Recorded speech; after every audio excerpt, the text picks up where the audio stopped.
మహిళల సంక్షేమం అభివృద్ధి కోసం సీఎం జగన్మోహన్ రెడ్డి అనేక సంక్షేమ పథకాలను ప్రవేశపెడుతున్నారని అందులో భాగంగానే వైఎస్ఆర్ ఆసరా కార్యక్రమాన్ని ప్రవేశపెట్టారని వైసీపీ గుంటూరు తూర్పు నియోజకవర్గ సమన్వయకర్త నూరి ఫాతిమా అన్నారు. పాత గుంటూరులోని ఆంజనేయ స్వామి దేవస్థానం వద్ద బుధవారం వైఎస్ఆర్ ఆసరా 4వ విడత సంబరాలు జరిగాయి. ఇందులో భాగంగా నూరి ఫాతిమా పాల్గొని మాట్లాడుతూ వాలంటీర్ వ్యవస్థ ద్వారా అందరికీ సుపరిపాలన అందుతుందని హర్షం వ్యక్తం చేశారు.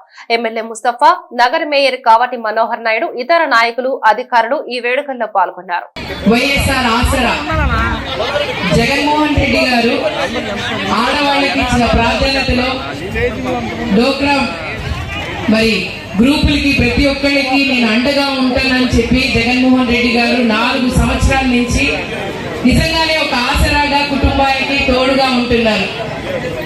జగన్మోహన్ రెడ్డి గారు మాట ఇచ్చిన ప్రకారంగానే ప్రతి ఒక్క పథకాలు కానీ ప్రతి ఒక్కటి కూడా మనకి ఒక అన్నలాగా తోడుగా ఉంటున్నారు.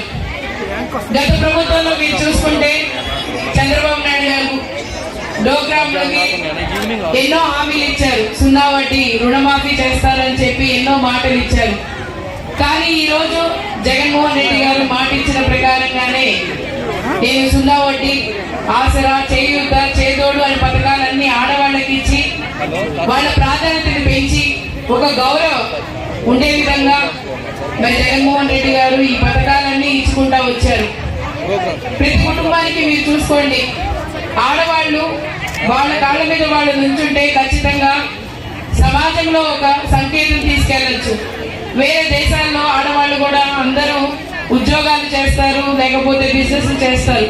కానీ మన దేశంలో మనం వెనకబడి ఉన్నాము. ఆడవాళ్ళు ఇంటికే పరిమితం అవ్వకూడదు, ఆడవాళ్ళు వంటగదికే పరిమితం కాకూడదని జగన్మోహన్ రెడ్డి గారు ఒక అడుగు ముందుగా ఆలోచించి ప్రతి ఒక్కరు కూడా ఇంటి నుంచి ఏదో విధంగా మొదలు పెట్టాలి, చేయాలి, ఆడవాళ్ళని కూడా మనం ప్రోత్సహించాలి, వాళ్ళు ఇంట్లోనే పరిమితం కాకూడదని ఆలోచించే ఈ పథకాలు తీసుకొని వచ్చి అందరినీ అమలయ్యే విధంగా చూసుకుంటున్నారు.